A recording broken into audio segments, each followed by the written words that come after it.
nikaenda huko shule, nilitafutiwa shule ilisindikana. After there hatuna shule, nikakaa karibu almost 2 years without going to school. Ndio nikakuja nikajoin shule fulani na iko nyumbani inaitwa Onongno Primary School. Iko Ahero huko Kanokobura. Nikasoma class 1 to class 2. But challenges zilikuwa Anthony, you see, watu wana mikono yangu wananiambia, hey guy, si uko na tu pesa. In 2 or 3 I remember my dad, in fact my dad, in 2 or 2 nilisikia habari that babangu ameoa. Yes. Again. Yes, ameoa tena. So I have another mother. So Mama wa kambo. Yes, Mama wa kambo. Na nilimreceive, by the way. Venye nilisikia hivyo nilibambika sana kusikia my dad mama take another step. And in 202 nikasikia story, alafu in 203 now they came back to the village. But I thank God, venye tu aliingia hivi walipata nimeparara. Unajua miguu zangu zilikuwa zimepaswa, unasinga kama zitogwa aje, zilikuwa zinaingiza makobole huko. Yes, sana. Na mikono zilikuwa in fact nono, yani unajua ilikuwa ngumu kama ule mtu anafanya job ya chuma. But I thank God venye dad na mom, my stepmother, venye waliingia walipata napea kondoo maji. Na sasa niko mchafu. Meparara kabisa. I guess walikuja na surprise. Yes. So that touched their heart. Yes. And I remember kuna cousin yangu kutoka Bonga, but though he died also, alita dad akamwambia, kama utarudi na ukijana Nairobi, we will call you tukwambia ukijana ameaga, you just come and bury him. And nili feel, and I think dad pia feel, so akamwa kurudi. Yeye alikuwa anakuja kuintroduce mama and then home. Yes, and then warudi tena. So he had to go back with you to Nairobi. Yes, so after Kabonga amemuongelesha and all, akaamua kurudi na mimi Nairobi. So kurudi na mimi Nairobi nikadhani story itakuwa very easy because unajua parental love, unajua But let me tell you, vitu zilikuwa hard for me. My dad aliniuliza if I can go back to school because I was mkubwa kidogo. And tukatafuta shule for that year. Bado sikuingia chuo. Ikabidi tungoje next year. So now huko ni Athi River.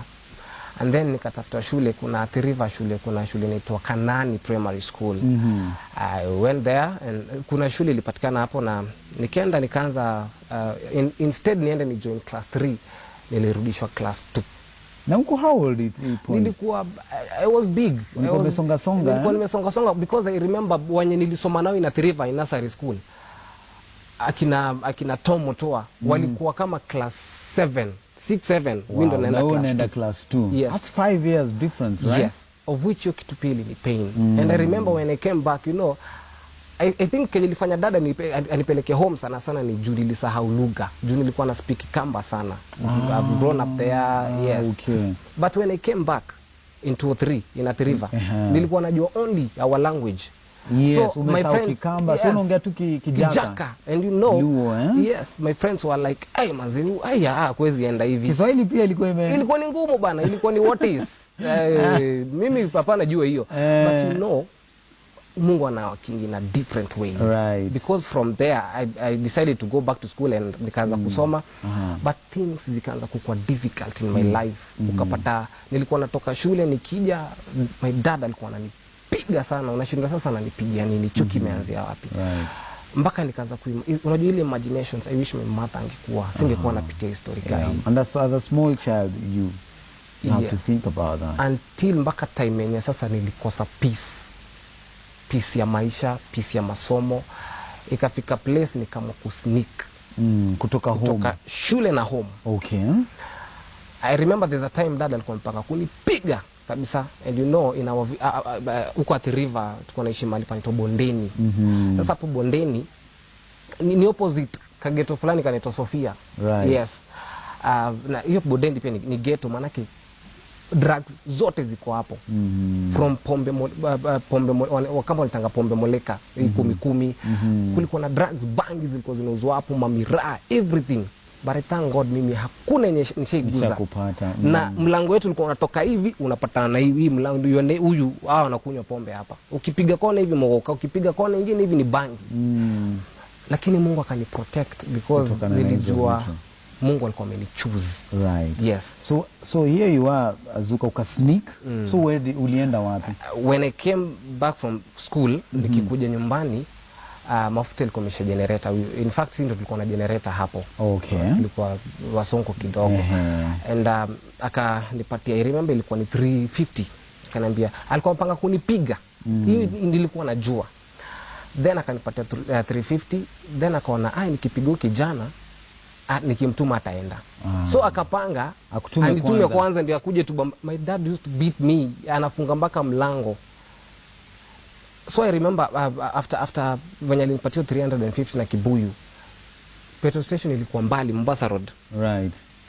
So what I did, nikamwambia Mungu thank you, umenionolea story, hakuna kuvunjwa tena. And what I did, nilichukua hiyo 50 bob nikanunua kangumu kununua mandazi kuonyesha Mungu mimi sirudi kwa hiyo nyumba. Nimechoka, afadhali acha tu niwaachie tu life yao. Juu inaonekana kama nimekuwa a burden to their lives. Kwa hiyo nimeingilia maisha yao. So nikanunua mandazi 2 and I came to Mombasa Road, nika connect gari mpaka Nairobi. Connect gari mpaka kufika Nairobi. Kuna church nilikuwa naenda, so nilikuwa nasikia branch iko Thika. So nikaenda hapo nika connect gari ya Thika mpaka Nairobi, nikafika mpaka Thika. Kufika Thika, kanisa hata sijui kwa wapi. Ulikuwa unaenda kufanya nini kwa kanisa? Okay, mimi venye kulingana venye nimelelewa church. Hapo ndio Mungu, hapo ndio shida yako yote wisha. Right. Yes. Once you go to church, your problems you lay your burdens right there. Yeah.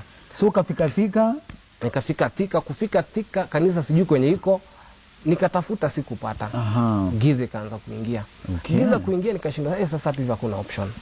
But I remember there's a man alikuja akapata nimekaa mahali tu. Akaniambia, "Hey, unafanya nini sasa usiku?" I guess ilikuwa around 10 usiku. Nilikuwa nimekaa kwa highway. Akaniambia, "Unafanya nini?" Nikamwambia, "Ikabidi sana nifungue tu roho." Nikamwambia, "Mimi nilikuwa nimekuja huku." In fact nilimdanganya. Nimwambia mimi nimekuja huku nilikuwa natafuta one of my relative, lakini amezima simu na mimi pia sina simu. Right. Yeah, so sina mahali pa kwenda. And akanichukua. Akaniambia twende kwangu, tuone maybe kama kesho atakuwa amefungua simu, at least tuko na mahali pa kulala. Kwenda kwa huyu jamaa ndo anapitia story hata yangu ni afadhali. Nyumba yenye tuko tunaishi ni ile nyumba hata uwezi sema zile zinaitwa shack. Chini ni matope. Yes. And we survived. So how long did you stay with the guy? I stayed nilikaa hapo for like a month. Okay. Yes, for like a month. And now ndo nikakuja nikapata kanisa hapo Thika. Okay. Hapo tu Thika town. Pastor alikuwa anapray sana. Na unajua niliona ni kama anaponya vitu mingi. Nini ilikuwa imeandikwa hapo vitu anaponya. So I entered to that church on Sunday, na venye pastor aliniona akanipoint akaniambia, kuna spirit of chokora inside you. So akaanza kunikemea hapo, and what he did, alinifinya hapa. Lazima ungeanguka tu.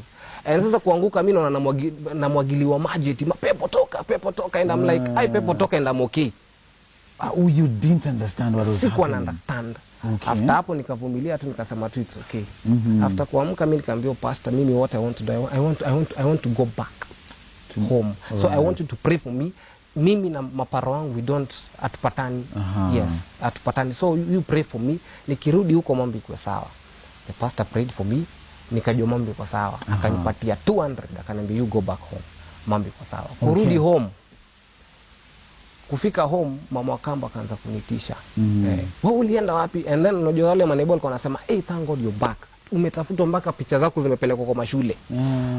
Mama Wakamba alikuwa like, wewe acha babako akuje. Mimi kusikia hivyo nikasema dangerous. Ukatoka tena? Nikatoka ile nilikuwa nimebaki na kitu kaa 50 bob. Right. Nikaenda Mombasa Road, nika connect gari tena mpaka town, mpaka Nairobi. Okay. Yes. Sasa kufika Nairobi, nilikuwa na idea, kuna mtu alinipatia idea. Akaniambia unaweza enda home. Yes, unaweza enda home, enda hapo Machakos bus country. Panda omba lift ufikishe Kisumu. And I went, but sasa plan haiku succeed. Right. Haikuwa poa. So nikaambiwa juu makanga aliniambia, "Uko na pesa ngapi?" Nikamwambia, "Mimi I have nothing. Nifikishe hata kama ni boot nitaingia, bora nifike wapi Kisumu." Right. Na huko kwenye naenda sijui. So after hapo tukapanga kila kitu ilikuwa tu sawa. But sasa makanga akarudi akaniambia, "You do this. Unaona pale kuna Kamukunji police station. Go there report your issue na utasaidika. So I went there, Kamukunji police station. Kwenda hapo nikapata kuna tukadhaa kuna the same issues kama yangu. So ikabidi tukaambiwa lazima CID akuje. After CID kikuja tukiongea naye atatupatia transport na tutafika. Kulikuwa na watu wana shida mbalimbali, kuna wakisi wa wapi. And after there tulikesha CID kukuja. Tukakesha. So kukesha the following day CID came. Sijui kenye I don't know what came through, because after hapo tuliona tulifukuzwa tukaambiwa tutoke tuende. So kufukuzwa there's a gap. Yes, tupate usaidizi. Yeah, kwa sababu serikali usema serikali we help. We are here to help. After hapo tukafukuzwa. So hatujui kwenye tunaenda. But there's one lady. Endelea tu. There's one lady I met there. In fact alikuwa the only lady. Alikuwa anaenda Kisii. Bata kufaulu. Huyo msichana alikuwa amesema hata kama ni risasi nipigeni, sitoki hapa mpaka mnisaidie. Kwanza alikuwa anaongea na sauti akisema serikali kazi yenu ni nini? Ni kusaidia. You understand? And anajaribu kutishwa na mpaka nyaunya aendi. So ilifika a time na mimi kwanza kwenye nilikuwa, kumbe kulikuwa na polisi mahali aliniona kale bado hujaenda, mimi nikakimbia. So kukimbia kumbe ule pia madam alikimbia. So I think after tulikimbia kila mtu akaenda side yake, hakuna mtu alijua kwenye alienda. Right. So from there nikakuja nikakutana na huyo msichana. So msichana analia, mimi pia nalia na siwezi rudi nyumbani. Nishakula mambo ni kumeharibika huko. I can't go back. So from there nikakutana na huyo msichana akaniambia juu sasa analia, mimi pia nalia. Mimi ndo nafaa nimsaidie juu yeye ni lady, mimi am man. But sasa yeye aliniambia, alikuja na idea akaniambia twende hivi. Mimi hata sijui tunaenda wapi. Tukaenda tukaingilia, tukapitia Gikomba, tukaenda place inaitwa Majengo. So kwenda Majengo, huyu msichana akakuja na idea, akasema tufanye hivi, twende tutafute. Majengo kuna mahali panaitwa Matopeni. Tukatafuta nyumba hapo ya ngiri moja. Tukasema acha tutafute. Uko how old time Azukah? Nilikuwa I can't remember very well. But ulikuwa unajielewa? Nilikuwa najielewa, ni juzi tu hata si kitambo sana. Before dad now akamkupass, I think ilikuwa kitu around 208. So let's do this a bit faster. So now mkapata nyumba, tukapata nyumba, ukaanza kuishi pale. Yes. When did you go back home? Ulibaki kwa street, ilikuwaje? Okay, after tuliishi kwa hiyo nyumba, rent ilikuwa noma. So ikabidi tuepe. Kwa sababu tulikosa ile do. So unajua alikuwa ni dem, at least anaweza marika, lakini mimi nilikuwa boy. So mimi nika plan B, nikaepa. Ndio nikaenda nikaungana na team fulani yao machokora wa hiyo side. Okay. Wakaanza kunifundisha life. So nikaanza kugrow na wao, nikaanza kubeba nao mizigo pia huko Gikomba, zile maembe zimaribika nini tunakula. So nikakuwa addicted to that life. Yes. Of which mpaka nikasahau home. So one day kuna church iko hapo Majengo. So uliishi kwa street for a while? Yes. Okay. Kuna church iko hapo Majengo inaitwa St. John's. Walikuwa na event fulani ya youth. Nilikuwa na run for 1 week. And I remember kwanza kuna time anze season kwa hizo ni dustbin hakukuwa na food. Maembe nini ili lost, hakuna. So kudishi ilikuwa ni noma. So ikabidi kwa hiyo event kulikuwa na dish. Ilikuwa ni something for the youth. So one day I remember ilikuwa kitu Saturday, nilienda nikaandikisha. Nikasema niko na song anataka kuimba. So kuandikisha mimi nikaenda nikaimba. Kuimba kumbe kuna ma dancers walikuwa na dance, walikuwa kwa Al-Qaeda FBI dancers. Akina Janja na Gabu, if you're watching. Waliona venye nilikuwa naimba nikidance na walifurahishwa sana na kuimba kwangu na kudance kwangu. So wakakuja yes, wakaniongelesha, wakaniambia manzi una dance vizuri nini tuko na timu, unaweza kama kutujoin. Nikamwambia ina noma, tutabonga. Na the same place kulikuwa na pastor anaitwa Pastor Martin, alikuwa anafanya kazi Ghetto FM. Na akakuja akaniongelesha pia, akaniambia una sauti nzuri kijana. So for that time sasa nikaanza sasa kutoka from that life nikajoin sasa Pastor Martin, and the other side niko na FBI au akina Janja. Yes. So ilifika place sasa walikuwa wananiorganize kuingia FBI. But Janja kama up na idea, akasema tunaweza anzisha another group tujite the Pirates. Na nikasema mimi am okay, and remember I'm a Christian. Yes. But sasa wale pia ni Waislamu. Una understand? So ilifika mahali shida kumba ikabidi sasa niambie tu Janja ukweli. Nikamwambia bro, mimi kusema ukweli sina bezi ya kudozi sina option. So janja akaniambia tuko na hao, unaweza kaa mudoza hapo. Nikaanza kustay na wao. For the more naishi na wao, ndio sasa ilifika place sasa wakani-change ile, ilifika mahali ikabidi umeslimu. Nikasilimishwa bana na imamu, nikawa Muislamu na nikaitwa Hassan. Uliitwa nani? Hassan? Yes, Abdi Hassan. Kwa hivyo ukawa Muislamu pale kwa sababu unataka kusurvive. Nataka kusurvive. But at the same time una Ukristo uko ndani yako. Unapenda church kabisa. Sana. Okay, hold it right there. We will be coming back. Tutataka utueleze kidogo tu kuhusu safari yako ilitoka aje pale. Very fast, na umefikia wapi kwa sasa? Yes. Na je, bado wewe ni Muislamu pale ulikuwa ama ulibadilika? Na so that you can encourage a young person who's going through issues and they're thinking there is no hope in life. When we come back, we're taking a music break. Tutakuwa tunarudi na Azukah baada ya muda usio mrefu, kwa hivyo usiende mbali. To Azukah telling us his story about, just the struggles of a young person, losing, your only sister, losing your mother, running away from home, and here you are, you're struggling. Umekutana na jamaa wamekwambia sasa wewe uko na talanta lakini itabidi ujiunge na sisi. Ulikuwa na hati ya church, hawa walikuwa Waislamu. Ikawaje kutoka pale Azukah? In fact, from there, I remember niliongea na Pastor Martin, ule wa sasa Gate FM.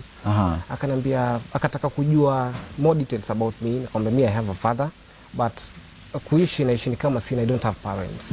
Because when I'm there with them, sina peace kabisa.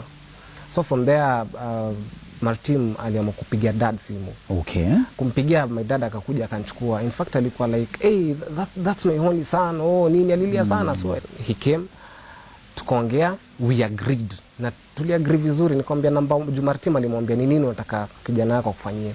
Mimi nikamwambia, I just need two things. Nataka change shule, unipeleke boarding school. That's number one. Number two, najua grandmother wangu kuzaa my mom, she is alive. I want to see her. Yes. Because nilijua I only have my father. Na kienda ni hivyo. Right. There's no other connection. Yes. So you needed to know someone else. Yes. So akakubali? Akakubali, akanichukua tukarudi nyumbani. Sasa kurudi nyumbani, akanibadilisha shule ni sawa, lakini alinipeleka shule na KMC Primary School in Athi River. But sasa hakunipeleka boarding. Wewe ulitaka boarding? Nilikuwa nataka story ya home, nilikuwa nataka ni concentrate na shule. Okay. Hii story unatoka shule unaenda home unapigwa siku nataka. Yes. So from there tukaendelea na maisha. Kunipeleka shule mambo ikaanza kukua ngumu. Nikamwambia dad, tuliagree aje unipeleke shule unipeleke boarding. Akajam. Akaniambia utaki shule sijui nini. So story yangu ya shule akakata. Hivyo na hivyo ndivyo story yangu ya shule ilikatika. Juu singeweza kusoma na peace. And from there tukaanza kukaa, tukaanza tu kuishi tu na hapo. Haiku take for long, like around 3 months akaanza kugonjeka mguu. The same problem. In fact ya mom ilivimba, but ya dad ilislim, ilikonda. Yes. Ika waste. Yes. The muscles wasted. Kabisa. And nikaanza kushindwa ni nini inaendelea between iko kwa familia yetu. I don't understand. And ikaendelea hivyo, nikidhani ni mchezo, ikamchukua. Akaaga. And I remember kuna kitu aliniambia, wewe sijui nikikufa utafanya nini. Na mimi nilimwambia, the reason why nilikuwa namwambia dad, ni connect na familia ya mama yangu. I want to see them.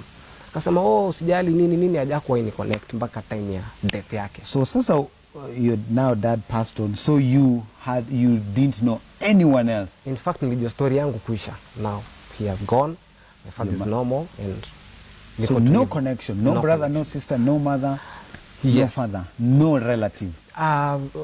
Though kuna kwa side ya father kuna one of my relative nampenda sana, anaitwa Timothy Odago Ngota. Amekuwa kistand na mimi during even my launch, alisimama na mimi sana. Okay. And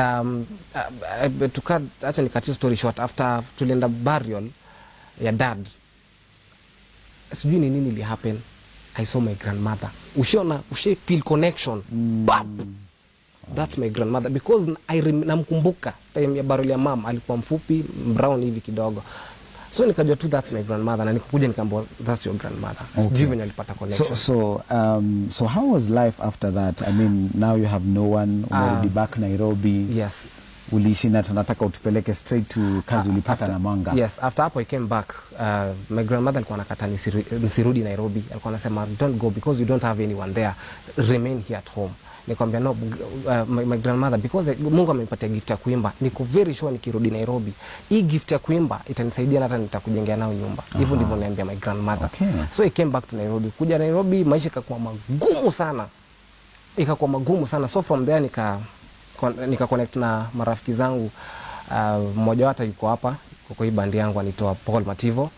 Wakanitafutia job, tukaanza kufanya job na wao kwa hiyo kampuni inaitwa Truck Police African Limited. But ili end up imeisha.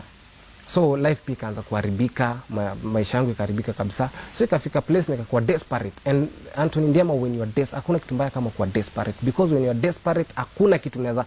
In fact au machokora wenye nakuwa mpaka wezi wana making you inakuwa the final decisions after wanaona kama kuna the spirit of rejection in them. So unapata there is no hakuna life nyingine apart from now. Juu sasa you are rejected, uko na you don't have anyone, unaona uko desperate. So from there nikatafuta, nikamwasa kujitahidi kimwanaume, nikatafuta kazi. Kuna jamaa limuona, nikamsimamisha, ngombe mimi natafuta kazi. Akaniambia wewe unataka kazi? Yeye akaniambia yes. Okay fine. Akanituma na Manga. Kunituma na Manga akanipa fare. Aliniambia tu ni job ya hosi, but ni hakuniambia specific job ni gani. Na wewe ulikuwa unataka kazi? Nilikuwa nataka kazi. So kufika na Manga, hiyo today nikaambiwa rest, utaingia job the following day. Nikapelekwa night shift. Kupelekwa night shift, Anthony Ndiema, mimi ndo nilikuwa watchman. Mimi ndo nilikuwa na clean hospital. Nilikuwa nafanya hizo vitu zote zinafanywa in hospital. Because I remember even there's a time, hata siku nimemaliza 4 days, kuna mtu alikufa na maji, nimeletewa hapo. Nikasema mimi Mungu kunitia hii. Hata babangu mwenyewe niliogopa kwenda kumuona. Sasa huyu nitamshughulikia aje? I was so worried. Lakini sasa juu sina fare na nimefanya for 4 days, I can't go back. Ikabidi nivumilie. But sasa kenye lini disappoint sana ni venye wanawake ufanya abortions. Wanafanya abortion. So unapata ni kama mimi ndo naongeza kuua ule mtoto. Juu nilikuwa nachukua mtoto na mweka kwa basket, alafu naenda mweka kwa bucket. Alafu kuna mahali ilikuwa imechimbwa shimo kubwa. So hiyo shimo ndo unaenda unafungua, bwaga hizo. Yes. So in fact ukifungua, unafungua hiyo hiyo stuff, inzi zenye ziko ndani zinakuchapa uso. So ulikuwa una facilitate hiyo process ya abortion, wewe ndio una clean up, una kila kitu. Kwanza maternity. Yes. Wewe bado ni watchman at the same time, na ni usiku. Hakuna siku yenye hata mchana ungeweza kulala. Lakini nilifanya kwa sababu ya nilikuwa desperate and I need to survive. So nikaendelea tu hivyo mdogo mdogo. So there's a group in Nairobi. Nilienda nikashikana na church fulani na Manga. So nikaongea na pastor hiyo church, nikamwambia I have a team from Nairobi, kama unaweza wakaribisha huko inaweza kuwa poa. So tukawakaribisha, wakakuja, and from there venye walikuja, mimi ikafika mahali nikasema no, amuniache hapa. Yes, amuniache. So nikaongea na the leader, nikamwambia mimi mkitaka tu niishi tu vizuri, rudini na mimi Nairobi. So I came back to Nairobi. Nikarudi nao. I remember Afleo ya 2013. Yes. I went to Afleo, na wakati nilikuwa Afleo, God akanipatia idea ya kufanya launch kimziki. Juu nilikuwa nimeimba, nilikuwa na ngoma kadhaa. Nikafanya launch in the river, of which ilikuwa successful. Nikaiweka usiku. So ilianza na worship experience, then my launch. But I want to shock you, entrance ilikuwa 100 bob in that church. Na church ilikuwa imejaa, na ndio ilikuwa the biggest church in the river in Kitengela. Hiyo kanisa ilijaa, nilikuwa nimeka entrance 100 bob. Lakini sasa wale mapasto hiyo church, acha nisitaje jina kanisa, au mapastors wakaniambia now you know, because we know Azukah, sisi kama kanisa tutampatia 50,000, lakini hii entrance are reduce kwa 50 bob. We did that. But after, na ilikuwa siku after hiyo story yote ime happen, now you can imagine, asubuhi imefika, sina hata shilingi, na kuna watu wametoka mbali, nafaa kuwalipia transport. I remember huyu jamaa wa Churchill anaitwa Wandende, alikuwa ametoka all the way from Nyeri. Hiyo hall ilijaa. You can even ask Man Ingwe, alikosa mpaka kiti ya kukaa, na alikuwa guest. Ili ni pain. Ilifika asubuhi sina pesa, kutafuta mapasi ya wako entrance yote ilienda. Entrance fee sijui imeenda wapi. No one is talking to me, no one ako on my side. Hiyo iliku discourage sana. Sana ikanivunja roho, nikasema wa so hivi ndivyo kuna kuanga kuendana. Nikarudi from zero, and Anthony Ndiema nilikuwa nimekopa mpaka pesa, of which kuna madeni sijai unaweza kulipa mpaka leo. We need to finish Azukah. So of course that discouraged you, ukajipata pali pabaya tena sana. But then slowly you have been catching up. Na the gift in you, which is a gift ya kuimba. Yes. Imekuwa inanacha. I know your story is bado huja settle. You have not gotten to a point where you're saying you've had issues with producers, you've had issues with you know, places to say na watu wanakuona hivi mnachiki chali hivi anakaa mengara nini. But the guy is going through issues, very heavy stuff. But your testimony is getting richer, and God is you know, lifting you to a better place. Before we just invite those guys so that you can just do an a cappella as we wind up, kuna watu wa yangu wana struggle, especially musicians who are saying unajua nimengangana, haijawahi breakthrough, hii huduma inakaaje, you know, nimefanya kila kitu, but I'm at the verge of giving up, I don't know what to do after this. I want you to encourage them just as we wind up. Thank you so much, Anthony Ndiema. Let me give you hope. There's a hope. When you love God, God will sustain you, God will be there for you. Ile kitu Mungu atakangi ni kulegea, usiwahi legeza kamba. And I remember juzi tu nilikuwa nikienda kwa internet, Facebook, naona message imeandikwa never give up. Kwa normal SMS never give up. On my WhatsApp never give up. Of which mpaka nilikuwa nashinda ni nini ina happen. So there is hope. God one thing I know ni God akikuwa point. If God appointed you, unafaa kuwa ready and prepared for anything. Right. So if you are there and unaona ni kama unapitia story, God is preparing you. Anakuprepare, because hata gold before nini gold lazima ipitie motoni. So ukiona unapitia story ngumu, just give thanks to God. Never give up. Ukiona umelemewa na drugs, do this. Just pick a word. Shikana na church, go there, pray, and your story itaisha. Ukiona you are a singer and you are there, unaona ni kama una struggle sana for singing, just tafuta tu Mungu and God will answer you. Never give up. There's a hope. Amen. There's a hope. So there's definitely a hope. There's a hope. Okay. Because let me tell you this. Nimeimba ngoma kadhaa, but kuna ngoma moja nilifanya ni Tony Wewe, of which ilikuja ikakuwa na breakthrough. Yeah. Ilikuwa na breakthrough mpaka nikastuka. Watu wanapigia simu, ndio ngoma yako inachezwa Radio Maisha, ndio ngoma yako inachezwa Hope FM, and you are like, oh, amazing God. And I thank God for everyone. I thank God for radio presenters wenye wamekuni support. Yeah, na Mungu amekuwa mwaminifu. So there is hope. Ukiona hii mambo ina happen, kuna vitu pause zinakuja. And Azukah, we wish you well. I heard your song and you know I was amazed. I was thinking, this guy is going through all this, but then he's so gifted. So your time is coming and God is going to, you know, give you such a breakthrough that will be a blessing to you and other people. How can guys get in touch with you? You can just look for me on Facebook. Naitwa Azukah Mziki, utaandika tu AZUQAH. Azukah Mziki, alafu pia unaweza nipata kwa Twitter @Azukah Mziki. Okay. Yes, and then tunaweza ongea zaidi. Right. Tujue venye mambo itakuwa. Okay. Kufanyia Mungu kazi ni kitu ya maana sana. Yes. Even in your struggles and you're giving up and you're thinking, you know, is God really there? In a faida, sio? I want to invite the guys to come so that we can just do a cappella, a short a cappella. And tunatarajia God atakubless, utafanya video. Amen. Najua hata una pesa ya video, lakini God atafungua njia, ndio? Amen. Na hizo zote zitakuja.